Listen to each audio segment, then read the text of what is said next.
Good morning and welcome to UCI Scholarship Opportunities Program's 18th Breakfast of Champions. I am Dr. Rose Jones, Director of the Scholarship Opportunities Program, and I'm absolutely delighted to welcome you here to celebrate our champions of prestigious scholarship competitions. I also invite you to continue enjoying your meal while we move through our program today. And we do have several guests who need to make an 11 o'clock, so there will feel a little bit we'll try to not make it feel too hurried, but we are trying to be mindful of people's schedules. So celebrating over 30 years, the Scholarship Opportunities Program, or colloquially known as the SOP, works closely with UCI undergraduates and recent graduates in applying for 21 of our nation's most prestigious merit awards that are national and international in scope. Coming from a public Ivy League universities, Anteaters do well in these competitions, placing UCI on the map as a world-class educational institution that produces some of our nation's very best and brightest in all fields of study. We at SOP recognize that it truly takes a village to help enable the kind of success that our honorees today are celebrating.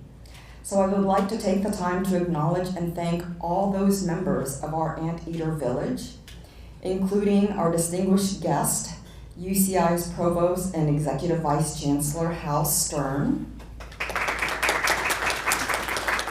who will provide today's keynote address. And I'm going to go through several, so I do ask if you could raise your hand as I mention your name. First and foremost, I want to thank our amazing and dedicated staff of the SOP. I'm referring to our awesome scholarship advisors and writing specialists, Teresa Wen and Dr. David Skelton. Our awesome administrative coordinator, Yusuf Al-Shalah. He's busy running around making sure things are still working, okay? And our student advisors, Jessica Walters. You met her at the front desk, as well as those not present today, Aline Pham, many of you have worked with, Aline Pham, Natalie Mai, and Karina Garcia. And our awesome media team, June Huang, and Ariel Aprecia, who's not here. And there is Yusuf. And last but certainly not least, our Associate Dean of Undergraduate Education, Michelle Kine. A special thanks to our Division of Undergraduate Education partners in the Writing Center Director Daniel Gross, Associate Director Evan Groundwater, Writing Specialist Percival Guevara, Harry McKenna, not here today, but Talia Nanton,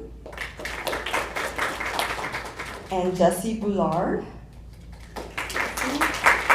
and Writing Center Coordinator Janella Lee Magara. I'd also like to recognize, we have three very special guests. Sherry Main, who is the Vice Chancellor for Strategic Communications and Public Affairs. Mike Uhlenkamp, who is the Associate Vice Chancellor for Communications and Media Relations. Sherry Ledbetter, who is Director of Internal and Critical Communications. And did I also see Ian Granger? He was here, and then he moved on. Okay, all right. And then an additional special thanks to Associate Dean of the Campus-Wide Honors Collegium, Ted Wright, and also Campus-Wide Honors Collegium Director, Lisa Retzel.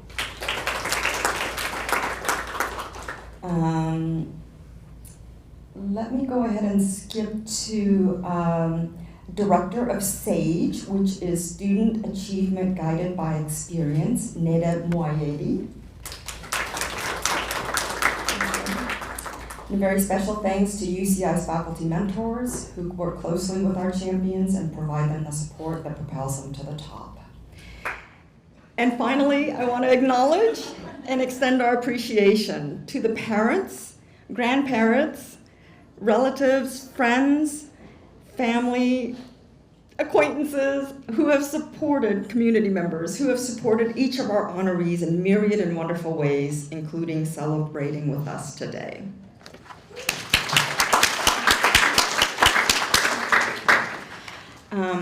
Let me give you a brief overview of the program. So I'm going to hush now, and then Teresa and David will give some historical context.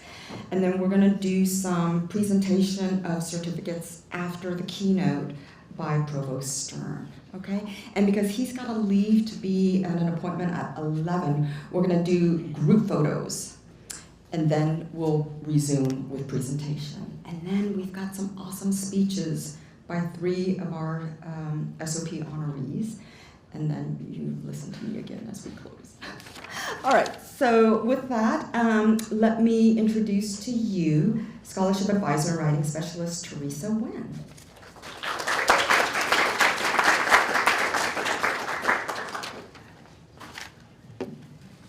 Good morning, everyone. So the Scholarship Opportunities Program was launched at UCI over 30 years ago to encourage and support UCI undergraduates win prestigious merit scholarships that are recognized nationally and internationally. At its founding in 1990, only one graduating senior had received a Fulbright U.S. Program award. Since then, 82 UCI undergraduate students have been awarded a Fulbright Fellowship to over 40 countries around the world. Given our consistent record of success that has now covered almost a quarter of the globe, UCI has been recognized as a Fulbright Hispanic Serving Institution and was named in 2022 a top 10 Fulbright producer. The Scholarship Opportunities Program facilitates such success for our student candidates by cultivating the writing and public speaking skills, as well as the self-awareness and confidence needed for them to compete successfully for these top awards. In addition to winning scholarships, students who utilize SOP services also cultivate solid relationships with faculty and supervisors. They increase and enhance their involvement in meaningful research, service, and leadership opportunities on campus, in the community, and beyond. SOP advisors, who have the immense privilege of working with students such as you, have the opportunity to expand our intellectual horizons by engaging with your work and ideas. It is a joy for the entire SOP staff to work with all of you on your scholarship journeys and to set you on the path of a bright future. Thank you and congratulations. I would now like to introduce my colleague, fellow scholarship advisor, David Skelton.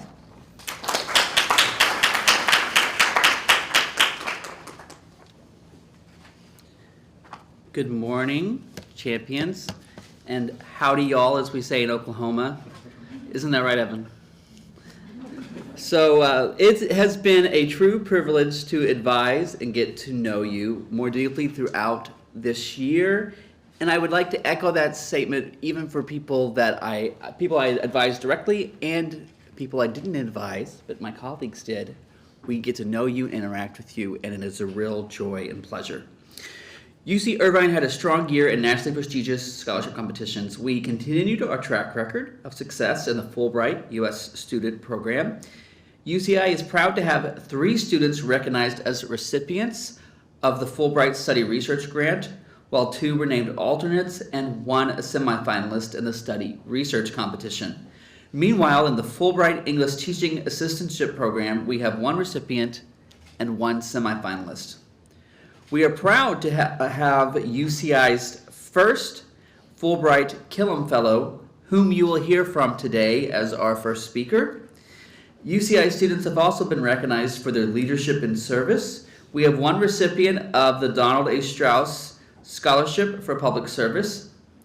In the California Capital Fellows Internship Program, we have 2 students who were invited to interview and thus reached finalist status.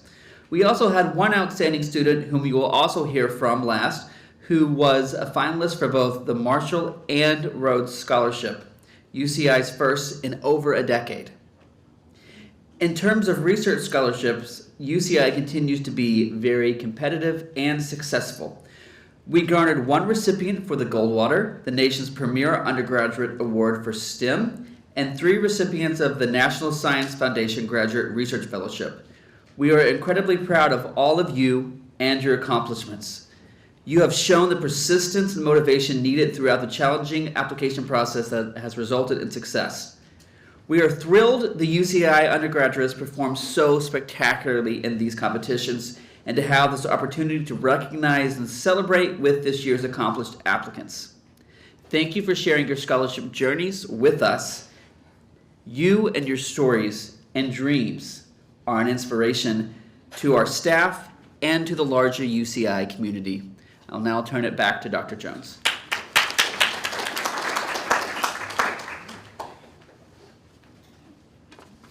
Thank you, David. Thank you, Teresa. So to introduce today's keynote speaker is Associate Dean of the Division of Undergraduate Education, Professor of Biomedical Engineering, superhero mother of 2 wonderful boys, very energetic, and overall super awesome advocate of undergraduate success. Michelle? First of all, let me reiterate congratulations to all of you. You guys are the best and the brightest on campus, and we are so incredibly proud of you guys. You are what makes what we do worth doing, and we really, we just ask that you come back and you remember us as you go on to your successful careers, and you always stay in touch with us. So it is my distinct honor to introduce our keynote speaker today, Provost Hal Stern. So for those of you who don't know, the provost is the big boss on campus. So he is the boss for all of us. And in addition to being the provost, he is also an incredible researcher. And I've had the pleasure of talking research with him. His area of specialty is Bayesian statistics. He was the founding chair of the Department of Statistics here at UC Irvine, and he went on to become the dean of the School of, the Donald Bren School of Informatics and Computer Science, and now he serves as provost. But his research is really, really cool. He does everything from using his statistics to analyze basketball teams to mental health. So if you ever have a chance to, so I would recommend 2 things, having been in research for a very long time. 1, know your statistics. It will come in very handy throughout your entire life, no matter what career you choose. 2, have good collaborations with statisticians. That will also help you immensely. And 3, remember, remember all the people who have your parents and your friends and everybody who have gotten you to where you are and where you're going, and remember those relationships. And, I think back to when I was a student and I was, looking at my classmates, and you are the ones who are now the provosts and the deans at the university. So you are tomorrow's leaders. Hal did his undergraduate at MIT and his PhD at Stanford. So I think he was probably sitting in your position at one point in his career. So remember to stay humble and the work ethic that has gotten you here, and to always remember that. And I hope you use that as fuel to go on and do incredible things with your life. So please join me in welcoming Provost Stern.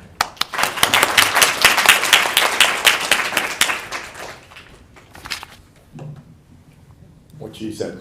I can't do better than that. Michelle's one of my favorite people on campus. She's incredibly talented, and we're lucky that she's kind of stepped, not completely, but a little bit out of the faculty role to help with our undergraduate students. So I'm grateful, Michelle. Thank you for the invitation and introduction. As Michelle said, I usually start my remarks by explaining what the provost does, because nobody knows. It's not quite right that I'm the big boss. I'm number 2. The chancellor is the big boss. At a university, the provost is the chief academic officer, so I work with the deans and the department chairs and so on down the line. And my other title, executive vice chancellor, basically makes me the chief operating officer. So one of the reasons I have to run out at 11 a.m. is because we have a budget meeting that I have to be at as well. But it's a real pleasure to be here. Michelle thanked me for being here, and I said, oh, you don't have to thank me for being here. This is kind of the fun stuff. There's something I'm going to say which you may not have heard before, but most faculty will say this. We teach for free. They pay us to grade. Right? So that's one, right? And my version of that is I do things like this for free. They pay me to go to budget meetings. That's what the provost job is like. I'm really excited to be here. This Scholarship Opportunities Program, the Breakfast of Champions, great title, great name, is a treat to be at, to see the best of the best. UCI is a truly, truly special place. And since we have some people in the room who maybe don't hear all of our brag points, and even those who do, I think they're nice to hear over and over again. So I'm happy to repeat some of them. We are a top 10 public university, which is just an incredible achievement for a 50-year-old university, 55-year-old university. Multiple publications have placed us there, so it's kind of a consensus type thing. And that also makes us, and I'm not sure people fully appreciate this, one of the top 50 universities in the United States. There's 3,000 universities in the United States. We're one of the top 50 places to get an education, and you're all fantastic. So that's really great. One of the things that makes us super special is, of course, our student population is much more diverse than many of the other top 50 universities in the United States.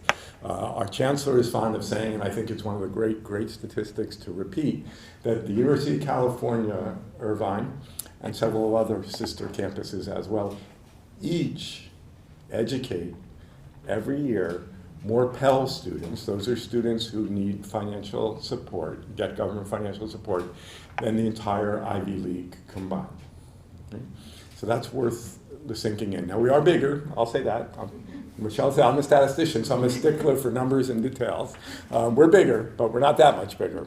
And so the 8 Ivy Leagues together are bigger than us, and we have a lot more Pell students than them. And I think that's a great achievement. Again, the New York Times, it's now a little bit dated, so I don't like to say it as much as some people on campus, but they identified us as the university doing the most for the American dream, because we take all students and have wonderful outcomes, some of which are sitting in this room today. So your achievements are part of our university success.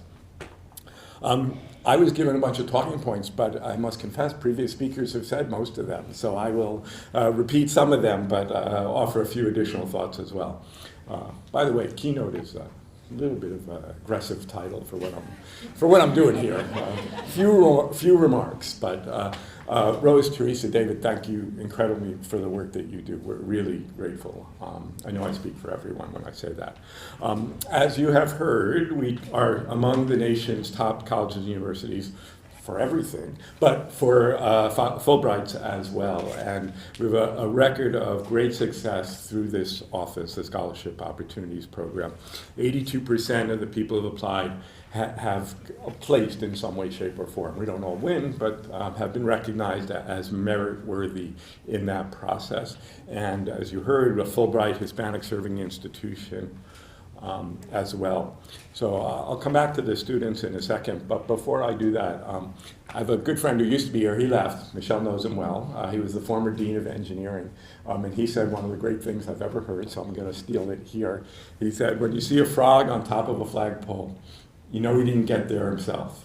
Okay? And that's true for all of you too, right? And so I want to take a moment here to acknowledge, as others have, the faculty mentors, the staff that was introduced, the many friends and family supporters that you have that have allowed you to go through your careers, through the application process, which is not always a lot of fun. And I want to thank all of those people, and I would invite especially the honorees to join with me in thanking those people. So.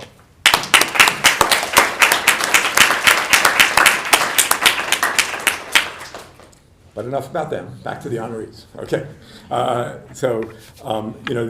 The Scholarship Opportunities Program, year over year, does great work. A few of their statistics. You have 32 students nominated this year, representing 12 of our 15 schools. Amazing. 25% more than the year before, which is fantastic. One of my messages is going to be for you to all encourage your friends and to go into this kind of activity.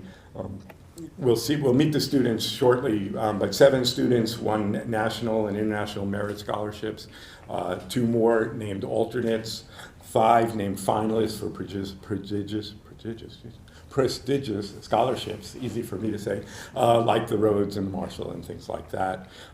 And 2 other recipients of the Phi Beta Kappa Honor Society inductees. So Phi Beta Kappa, as you all know, is an honor society open to about the top 1% of our junior class. And within that group, a couple of students recognized for being super achievers.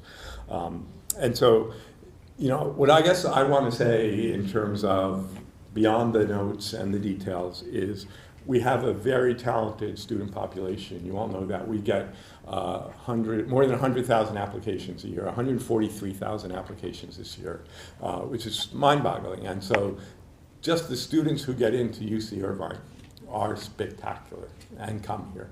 So that's really a great group to start with.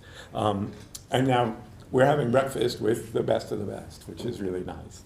And I especially want to credit all of you for taking a chance, right? That is, I will say, Michelle said some nice things about me, but as an undergraduate, I was one of those who sat in the back of the room, did my homework.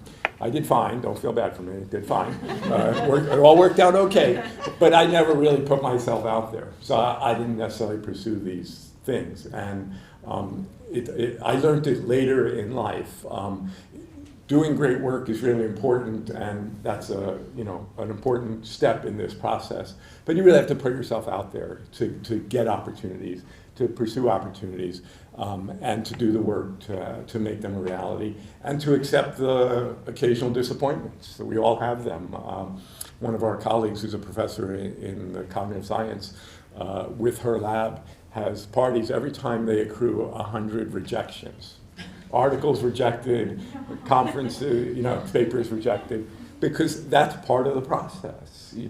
Nobody, and I mean nobody, gets all success.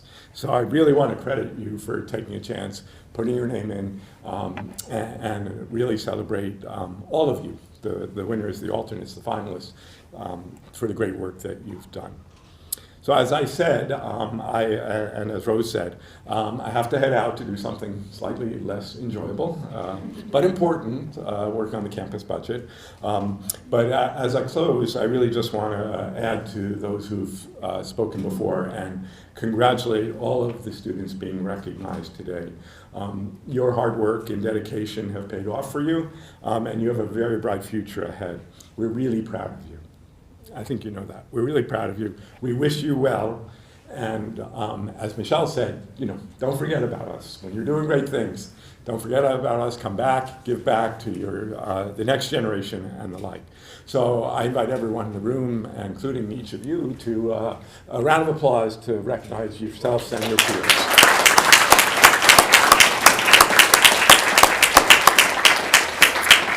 Rose, thank you.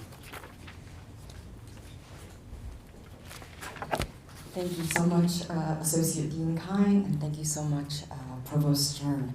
In the interest of time, we have a couple of things we need to do. The media team knows this. We need 3 photographs.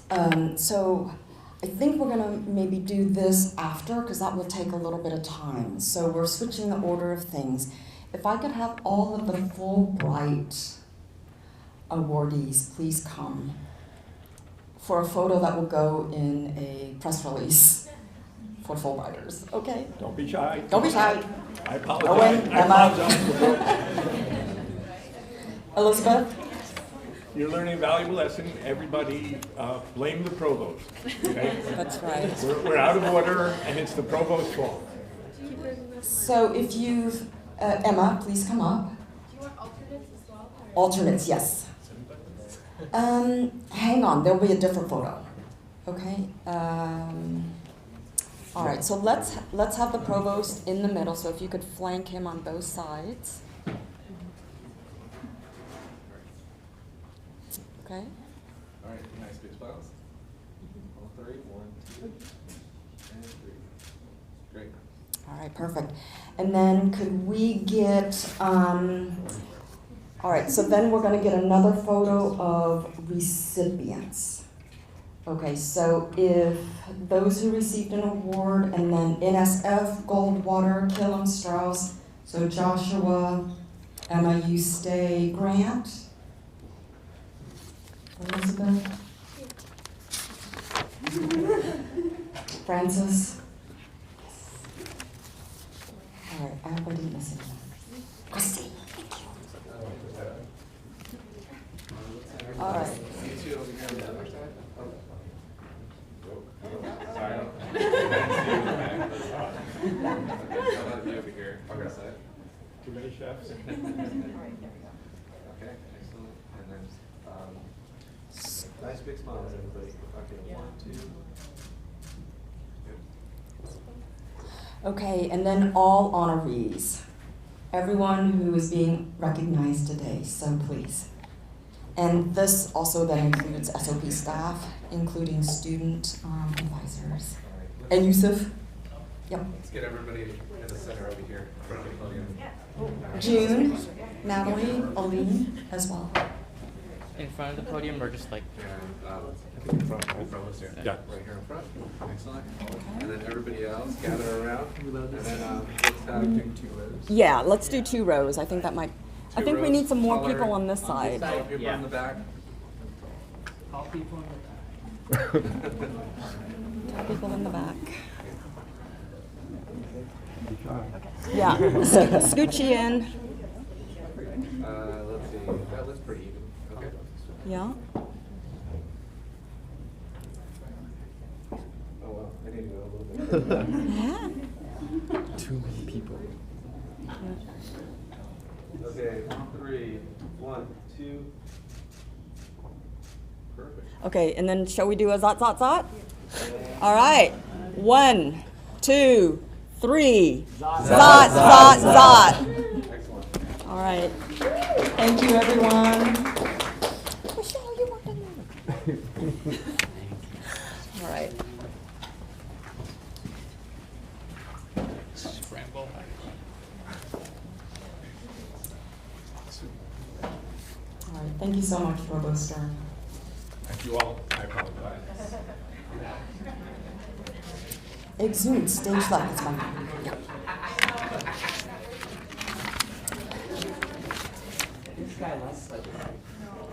All right, so there are 2 more individuals who snuck in that I definitely want to recognize them.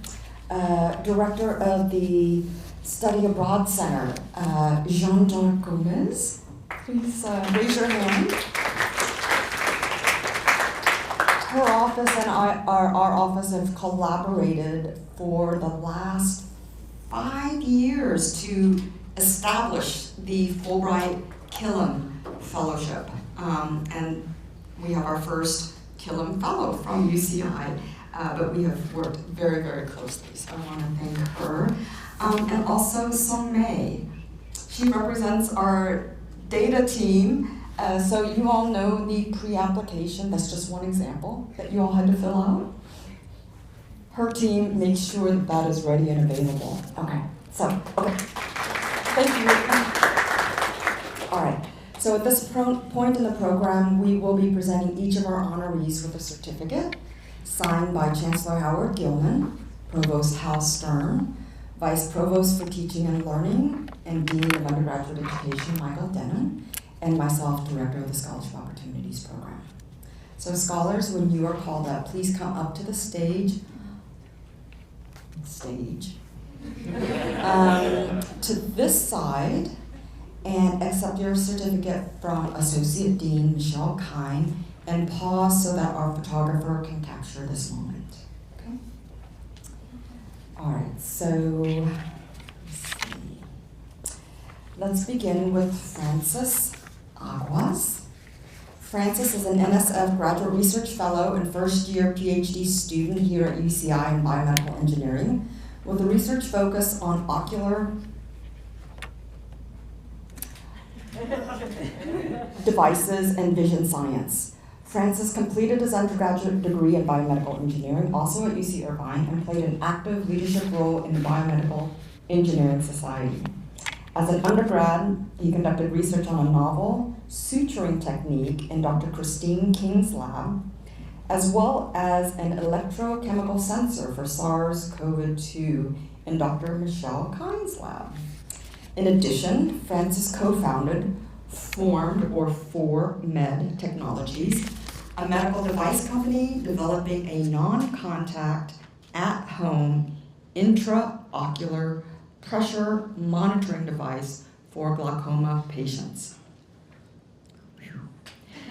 His graduate research in Dr. Andrew Brown's lab at the UCI Center for Translational Vision Research will investigate laser safety for functional imaging of the retina towards advancing eye care.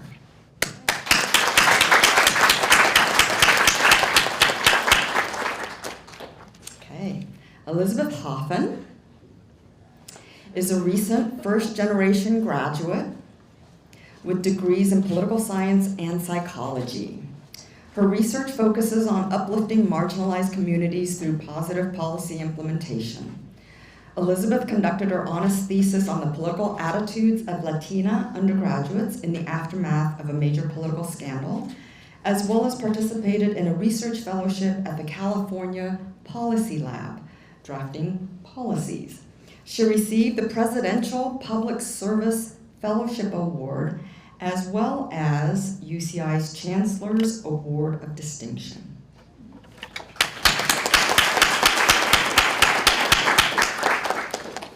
Elizabeth received her Fulbright to do research in Spain. Okay. Grant Lai. Grant is a Goldwater Scholarship recipient. The Goldwater is the premier STEM scholarship. Thank you. And he was a DoD, Department of Defense, Smart Scholar semifinalist. A Regents Scholar, double majoring in chemistry and biological sciences, Grant conducts chemical biology research on peptide antibiotics in the NOIC lab here at UCI. Knowing that antibiotic research is largely ignored in private industry, he is interested in pursuing the synthesis of novel antibiotics, unique modifications, and targeting highly conserved regions in bacteria. A firm believer of learning for the sake of understanding, Grant is also the president of the Undergraduate Chemistry Club. He enjoys learning classical Chinese and Latin phrases and has a soft spot for irony and nebulous metaphors. Grant intends on pursuing an MSTP program in chemical biology, a step toward his goal of becoming a professor conducting interdisciplinary research in drug synthesis and translational therapeutics while teaching clinical and chemical science.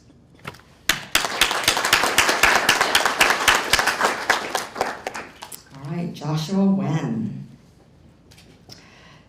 Joshua is our Killam recipient and a Donald Strauss Scholar. He is a sophomore majoring in public health. His research focus since he started at UCI has been memory and learning. He is an ambassador for the Center for the Neurobiology of Learning and Memory. Under the mentorship of Dr. Michael Yassa, he has won the Friends of CNLM Award to study biomarkers of Alzheimer's disease. He is vice president of the UCI chapter of NeuroSci, the National Honor Society. He has served as ASUCI Academic Engagement Director and Vice Chair for the Anteater Safety Net Grant Committee. His plans after graduating from UCI are to attend grad school with the hopes of working for the NIH or WHO and make a social and scientific impact on society.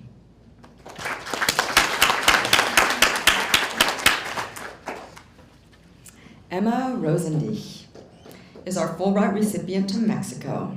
She is a graduating senior with an urban studies major. For her honors thesis project, she is researching the topic of climate change and how it is impacting communities across Mexico and Central America, and their need to relocate if displaced. She volunteered and worked alongside the Sustainability Resource Center as a pollinator fellow, raising awareness about the importance of pollinators in our environment. She is interning with facilities management to bring sustainability to the UCI campus and working at the Study Abroad Center as peer advisor after spending a semester abroad in Florence, Italy. Currently, she is a marketing assistant for the Green Initiative Fund, whose goal is to fund sustainable projects led by students.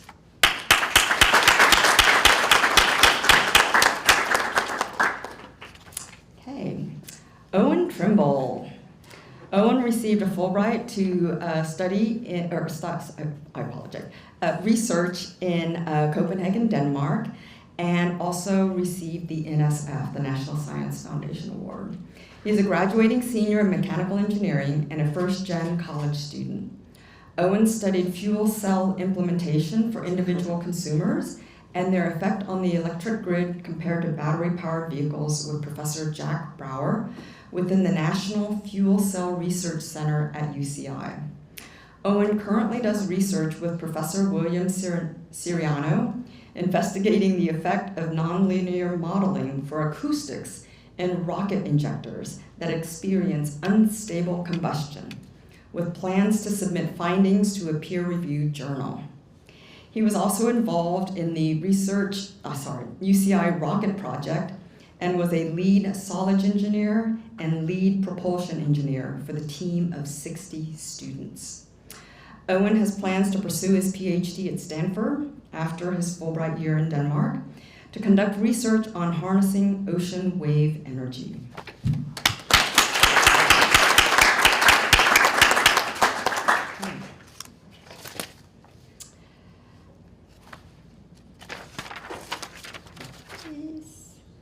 Joshua Swank was an endorsed candidate for Rhodes, and he had to run off for his 11 o'clock. Okay, Christine Way. Yes. Endorsed candidate for the National Science Foundation Graduate Research Fellowship. Christine is a fourth-year pharmaceutical sciences major with a minor in psychology. During her sophomore and junior years, Christine was an undergraduate researcher in Dr. Wayne Zhao's lab, where she developed and optimized multi-omics spatial analysis tools for personalized disease diagnosis and treatment. In the following summer, her junior year, in the summer following her junior year, Christine received the 2022 National Science Foundation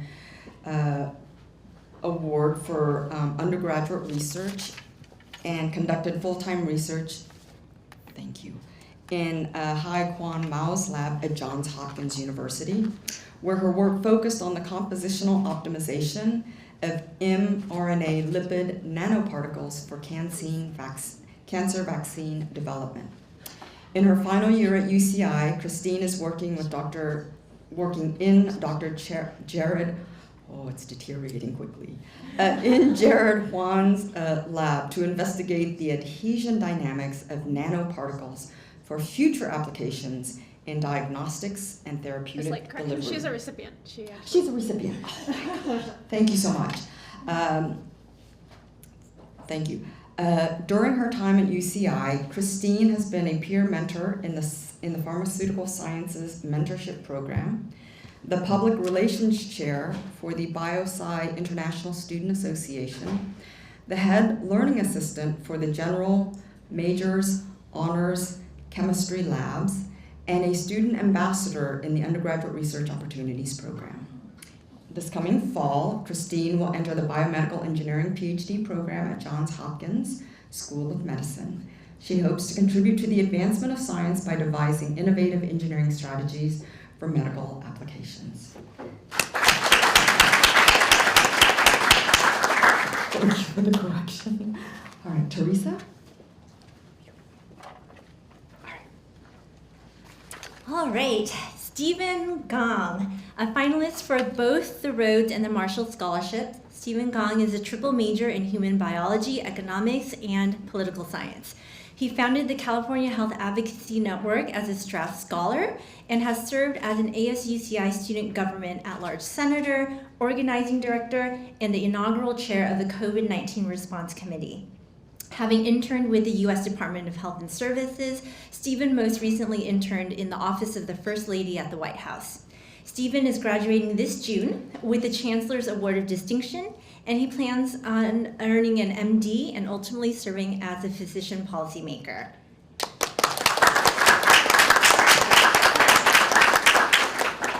Chloe Lowe, an endorsed UCI candidate for the Fulbright Teaching Assistant Program in Taiwan. Chloe is a dedicated advocate for the personal and academic development of students. She has had the privilege to work as a peer mentor, seminar discussion leader, and resident advisor for Summer Bridge, a student success initiative program committed to supporting first-gen and low-income first-year students. Chloe continues to support students' personal, academic, and social aspirations as a life coach in the UCI Counseling Center. She will also be graduating this June with a degree in English and a Chancellor's Award of Distinction as well. As a teacher and mentor, Chloe is committed to empowering students to navigate changes with resilience and confidence. Congratulations.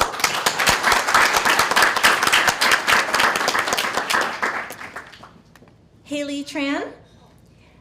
So it looks like she's not here, but she is one of UCI's endorsed candidates for the Truman. So congratulations to her. Andrea Valentini is an alternate for the Fulbright Study Research Program at Trinity Laban in London.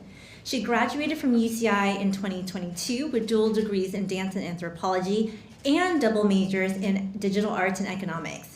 A dancer for 20 years, Andrea has engaged in 4 dance science research projects, presented her findings at an International Dance Medicine and Science Conference in Ireland, and was honored at the Hamilton Symposium for Dance Wellness. Aiming to become a dance physical therapist, Andrea currently works as the continuing education coordinator for the Stretch Lab in Foothill Ranch, as well as also working as a physical therapy aide. Congratulations.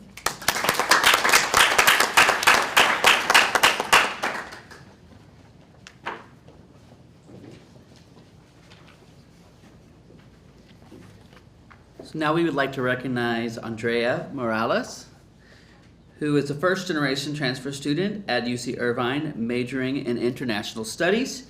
As a woman of Purepecha descent, Andrea takes pride in her culture and takes inspiration from her community and allies to work towards decolonizing academic and professional spaces. During her time at UC Irvine, Andrea was a peer mentor for the TRIO Scholars Program and a SAGE Scholar.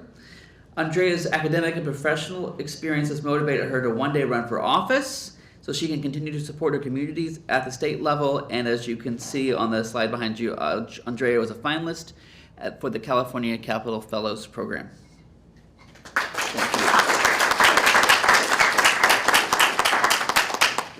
And we would also like to recognize Alexia Ventura, who was a semifinalist for the Department of Defense SMART Award, and also who was a endorsed candidate for the Strauss. Alexia Ventura is a third-year undergraduate student majoring in computer science at the University of California, Irvine, a tutorial leader at UCI's Learning and Academic Resource Center, or LARC, a staff member and radio show host at KUCI 88.9 FM in Irvine, and a verified independent artist on Spotify and YouTube. For the 2022 and 2023 school year, she became a semi-finalist for SMART, and which I've already read, in Strauss, where she proposed a project to help beginner adult musicians through an app and a club. From her experience changing her major to computer science without prior programming experience, pursuing music without the college major, and having roles since high school that strengthen communities, she is passionate about being a student leader who advocates for well-being at UCI and beyond. Thank you, Alexia. Now I will turn it back to Dr. Jones. All right. Thank you, David. Thank you, Teresa. I just want to contextualize a little bit. So your certificate commemorates UCI's appreciation to you for your contributions to UCI. You are UCI, and you have shown what heights of excellence can be achieved here if you apply yourself and make the most of your time here. And just to kind of, for those who may not know, we have the study abroad, the Office of Financial Aid, which helps administer the scholarships, prestigious as they are, that is open to UCI students. And when students receive them, they have competed with their fellow anteaters. These prestigious scholarships, you're joining a much larger competitive pool. You are competing with the best and brightest of Harvard, Yale, Princeton, you know the Ivy Leagues, right? Johns Hopkins, Berkeley.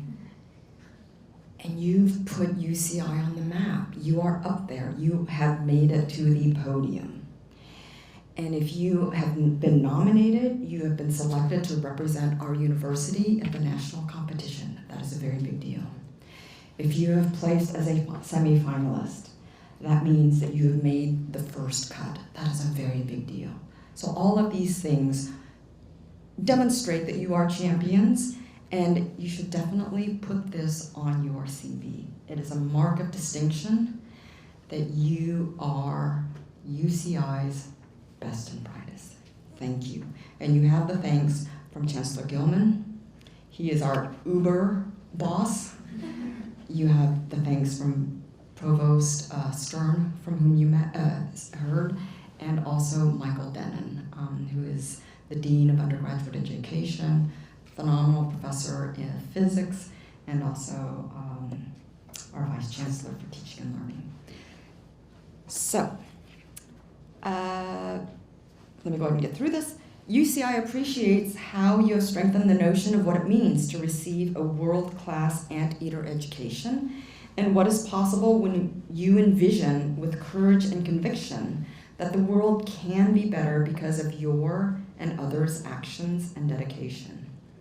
You leave a legacy and you help establish a tradition of excellence that inspires others to find their passions and the courage to dream big and make an impactful difference. So we congratulate all of you, our inspiring scholarship champions, for the truly outstanding work you have done here at UCI, and wish you continued success in the upcoming academic year and beyond. So one final round of applause to you.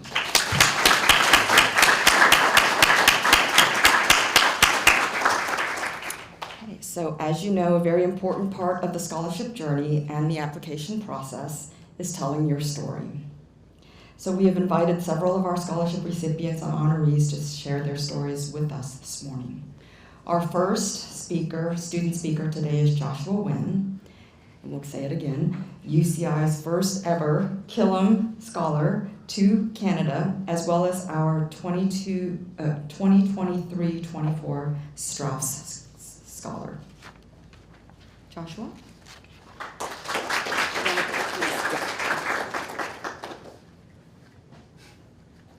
Switching back to Joshua's.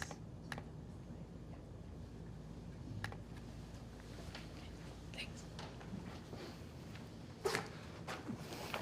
Hi everyone, good morning. Oops, I got this. Closer to you. Yeah, there you go. Can you guys hear me? Okay. Hi, good morning. Associate Dean Kine, Director Rose Jones, SOP advisors, family and classmates.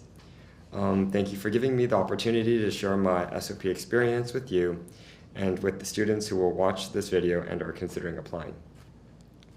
Little disclaimer, I'm slightly unprepared. I did come from a midterm at 8 this morning, so I'm a little disheveled still, but we'll get through this. My journey wouldn't have led me here on the stage if I wasn't first accepted to UCI. It's one of the many things that I'm grateful for today. This match with UCI started during my junior year in high school when I learned at the last minute of the annual Brain Bee competition at UCI.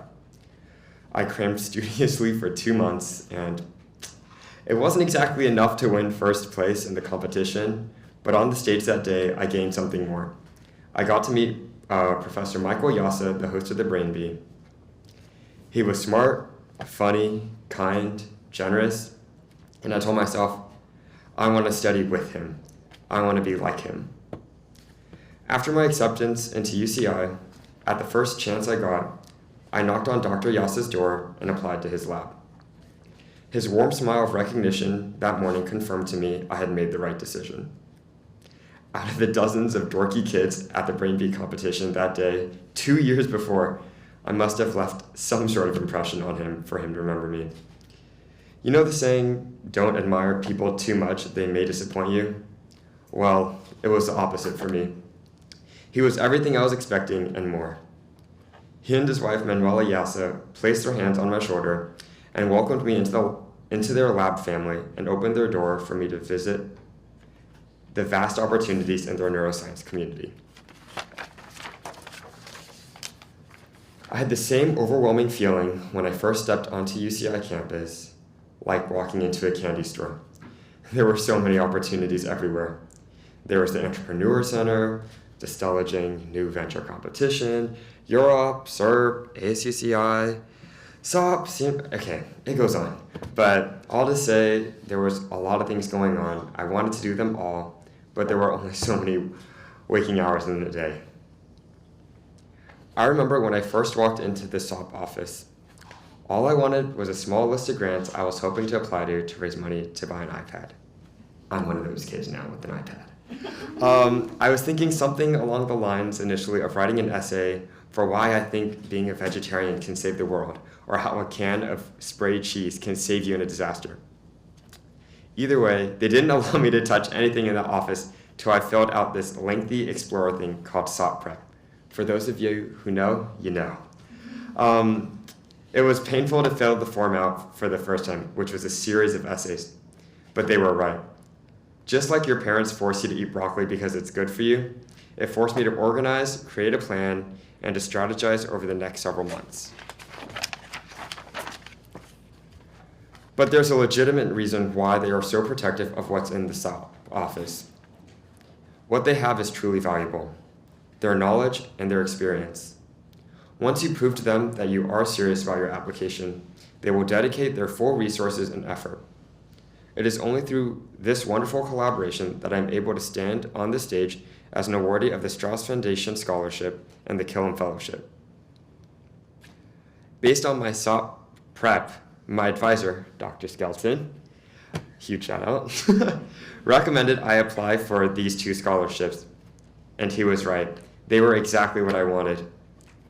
Ever since joining Dr. Yasa's lab, I knew I wanted to translate the incredible research going on at UCI's Center for Neurobiology, Learning, and Memory, which was the CNLM I referenced earlier, to practical applications that directly serve our on-campus community. Research has suggested that virtual reality technology can enhance the well-being of adults with dementia by improving their mood, promoting physical activity, recovering certain communication skills, and even possibly slowing down the decline of memory. Thanks to the noble and charitable grant from Strauss, my classmates and I, under the Virtual RX program I've initiated, can now improve the lives of adults with dementia at senior centers and nursing homes in Orange County through the use of virtual reality. I'm also utterly grateful to Dr. Yoon Trin from Irvine Clinical Research Center and Mr. Mike Odom, who's the vice president at Alzheimer's Orange County. If it wasn't for their advocacy and trust in my project, this wouldn't have come to fruition. Just a little more. Also receiving the Killam Fellowship on top of that was mind-blowing and no doubt icing on the cake. During this coming fall semester, I'll be taking classes at McGill University, which is situated in the beautiful city of Montreal, and I'll have the opportunity to intern at the historic Montreal Neurological Institute, founded by Dr. Wilder Penfield, who first mapped the function of the different regions of our brain. I believe my experience at McGill will strengthen my research skills and hopefully give me a new perspective that I will integrate into and advance my work here at UCI. Little summary now. Being awarded the scholarships was especially gratifying because the road to here was no bed of roses. I remember after reading the first draft of my essay, Dr. Skelton subtly suggested I get rid of my opening hook sentence. I'm a little embarrassed to tell you now what it was, but I was very proud when I came up with it. I had initially put a twist on George Bernard's famous quote and said, "Youth is not wasted on the young." My whole essay revolved around the hook, and it was my baby, and I wasn't going to give up on it, at least not without a fight. I think by the third or fourth edit, Dr. Skelton and the committee at SOP was definitely getting tired of me though.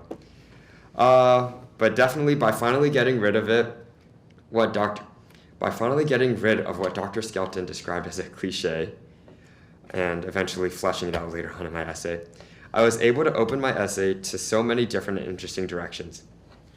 In the end, it was an essay that was infinitely more personal and compelling, and something I was truly proud of submitting. And I thank you, Dr. Skelton, for your saintly patience and absolute commitment throughout the process.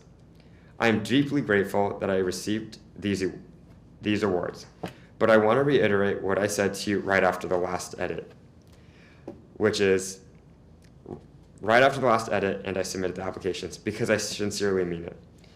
Even if I didn't receive the awards, this process, the collaborative work with all of you at SOP, have made me a stronger applicant and a better person. Thank you.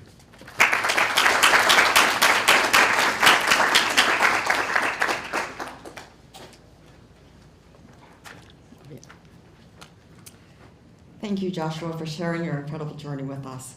I now invite our second student speaker, Elizabeth Hoffen, recipient of the Fulbright Open Study Research Award to Spain, to come to the podium.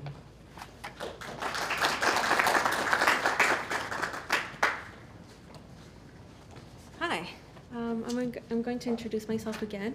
My name is Elizabeth, and I am a recent graduate with degrees in political science and psychology. I am incredibly grateful to be standing here before you guys as a Fulbright Research Fellow heading to Spain. It is an honor to be part of the select few of academics who have worked so hard to be here today. So whether you're here for Fulbright, Rhodes, or Gates, it has been a hard-fought journey to be in this room and a huge accomplishment and a testament to your dedication. We all had our own journey to get here, and I want to talk about mine a little bit. I am from South San Diego, specifically San Isidro, which is like the very first town once you cross the border. I was raised by a single mother who worked in Tijuana every day and crossed back to the border to San Diego. So I would say, when people would ask me, like, where are you from? I would say Tijuana and San Diego. You know, I'm from both. I have a lot of early memories helping out my mom. Things such as translating government documents, communicating with others for her, advocating for her when I felt like she didn't have the words to do so herself. Those early experiences definitely shaped who I am today, but back then I didn't know. I wish I knew back then that I was living the immigrant experience and developing the desire to help out others who needed it the most. I wish I knew that I was starting to see the cracks in our government and the policies who marginalized the people that it said it would help. I wish I knew that there was a solution to it all. But back then, I didn't have the time to fully develop those thoughts when the main focus was merely graduating high school. So when I got accepted into UCI, it was a big deal. I had overcome one challenge, but now there's another challenge in front of me, graduating college. As a first-generation Latina, I sought out community, people who could relate to my experiences and help me put into words all these thoughts that had been brewing in my head. Being that this was a research institution, I decided to go and do some research. I wanted to analyze and understand the role of government on Latinx experiences and attitudes. My first research project examined the role of university in shaping political efficacy in minority populations and advanced my understanding of the role of civic education on political knowledge, as well as the importance of community-based civic experiences in shaping political attitudes. My next project analyzed people of color's trust towards government administrators, revealing that people's attitudes were not influenced solely by their race, despite racial consciousness that the government is to blame for certain social problems.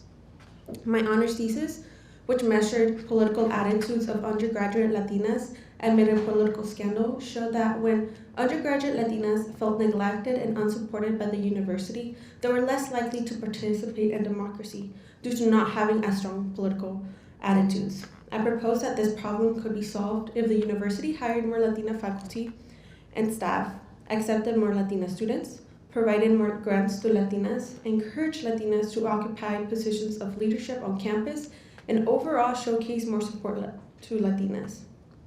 Throughout my journey of becoming a scholar, my faculty mentors reiterated the importance of going beyond academics. They encouraged me to become a scholar activist, which meant interacting with my community to build relationships and mentor the next generation of change makers. Determined to educate, raise awareness, and build an engaged and activist community, I decided to teach a class through the UTeach program here at UCI called The Politics of Trust, where I taught 20 students about the policies that can be undertaken to foster relationships between underrepresented communities and the government. Knowing the steps to help and advocate for my community, I ran for ASUCI Social Science Senator. After I was elected, I passed legislation aimed at addressing BIPOC's pedagogical needs. Having become a researcher, an educator, and an advocate, I knew it was necessary for me to also be a community leader. To do that, I needed to be in the field creating policy by interacting with the communities that I wanted to help directly. My first hands-on experience was through the California Policy Lab, where I researched first-hand emergency shelter use in Sonoma County. While I was not able to travel due to COVID-19 restrictions, I was still able to analyze government data and present my findings in policy form. I will continue looking at the Latinx community, more specifically Latinas, to formulate policies intended at helping them. Fulbright has opened the door for me to look at Latina experiences through a greater global lens and formulate policies that would extend beyond the local level to include the international level. In short, my project will look at female Colombian immigrants going to Spain for work opportunities. For those who don't know, Spain has had a sharp decline in population in recent years, which only got worse due to the pandemic. And the result is a shrinking workforce causing economic turmoil. Spain has decided to open its doors through easing off immigration policies to people from previously colonized countries in hopes of improving their economic situation. They are branding this as repatriation policies, where marginalized Latin American countries are being invited to basically come back home and be able to work for a better living. However, once there, immigrants are met with a lot of challenges. For example, they must file paperwork, also known as a padrón, but they have to file it through police stations, which are not immigrant friendly. So there's a lot of other issues along this. I'll be there this fall to see if what they're advertising matches the immigrant experience there. I will be analyzing worker well-being through an integrated assessment of work evaluation and experience, workplace policies and culture, workplace physical environment and safety climate, health status, and home, community, and society. So by this time next year, I will have the results and will be sharing with as many people as possible. I intend to submit my research through Spanish journals as well as American journals. The results will be in English and in Spanish and will be shared as so in conference presentations and, if possible, policy deliberations. Next time you'll hear me, I'll be talking about how I joined the Colombian community in Spain and made lifelong connections. I will also have made lifelong friends through rugby, as I intend to play the sport I love over there. I'll play the sport over there. I will not stop talking about how different Spanish culture is from American culture, and a lot among other things. What about when I come back from Spain? Well, currently I'm restarting my SOP journey to be a candidate for the Soros scholarship. I intend to go into graduate school, specifically a JD MPP program, which is law school and master's in public policy. In a few years, I hope to come back as a practicing attorney, advocating for policy reform at the national level. Before I go, I want to thank my mentors through this process, Dr. Janet Castellanos, Dr. Cesar Cereceres, and Dr. Jonathan Louis. I also want to thank Dr. Rose Jones and the entire SOP staff, including the writing specialist at the Writing Center, for providing me priceless feedback and guidance on this application process. I want to thank UCI for providing me with the leadership and growth opportunities to get me here. And finally, my friends and family who motivated me and uplifted me to be better. Thank you.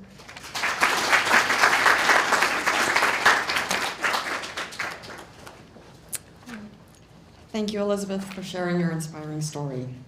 I would like to now invite our final student speaker, Stephen Gahn, who is once again, our first Rhodes and Marshall finalist in over 10 years. Stephen?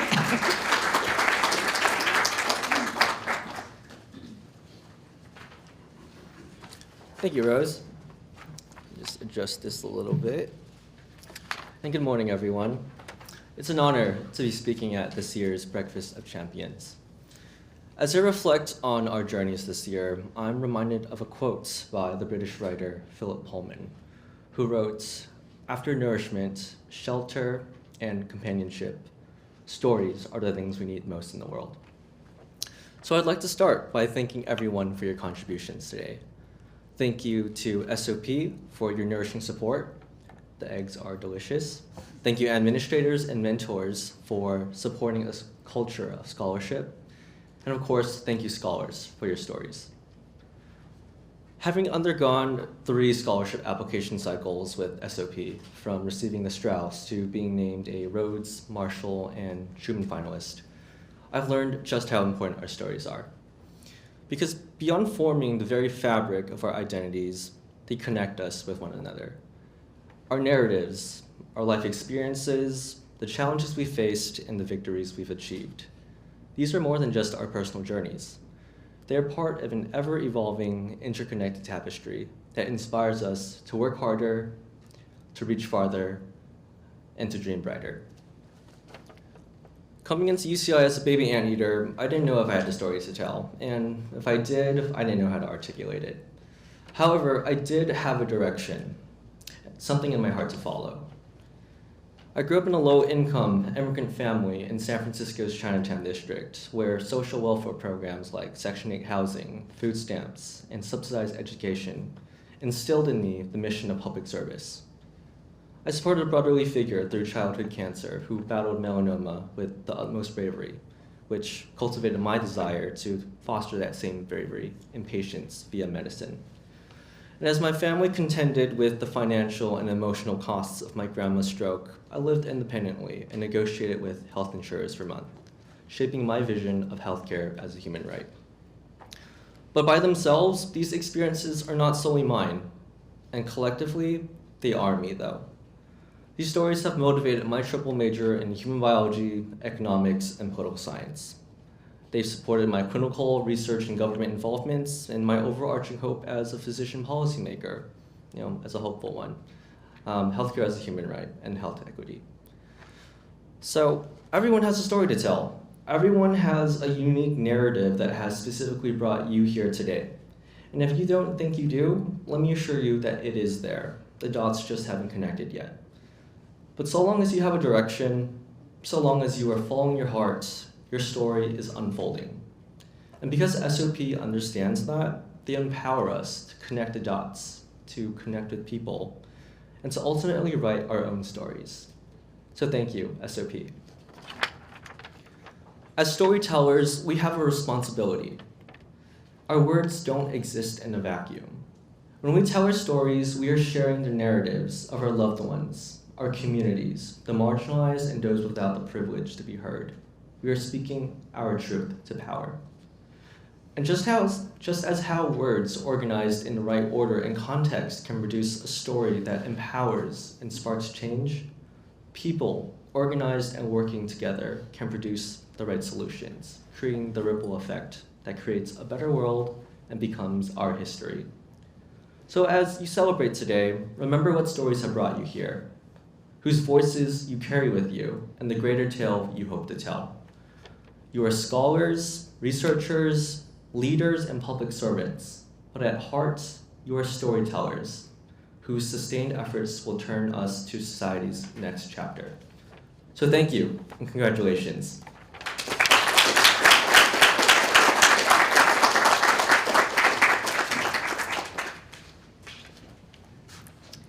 All right, thank you, Stephen, and thank you again to all of our student speakers today for your stories, which impart your pearls of wisdom, inspiration, and encouragement. Final round of applause, please.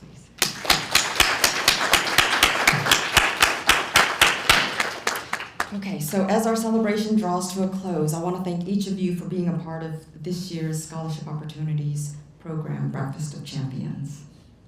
Thank you for your contributions to UCI and to our collective brilliant future. Finally, we want to give a shout out to the SOP champions who weren't able to make it today. Brianna Baker, who is a Fulbright endorsed candidate. Ana Calvillo, who is a Truman endorsed candidate. Zachary Griggy, who is a finalist for the California Capital Fellows Program. Raul Habib, who is a finalist in the Goldwater. Kathy Lee, who was endorsed for the Knight Hennessy Scholarship. Saruntaria Manikandan, who is also endorsed for the Knight Hennessy Award. Moon Wen, who is a finalist for the Carnegie Award. John Robb, who was named an alternate for the Fulbright Study Research Award. Daniel Rojas, who was a semifinalist in the Fulbright ETA competition. Sarah Wang, who is an endorsed candidate for both Rhodes and Marshall. Michelle Wei, who is a recipient of the Fulbright English Teaching Assistantship to South Korea. And Chuan Zhao, who is an endorsed candidate for Carnegie. And Janice Zhang, who is a Fulbright semifinalist for the Study Research competition. Once again, congratulations to each of you on your impressive and inspiring accomplishments. And with that,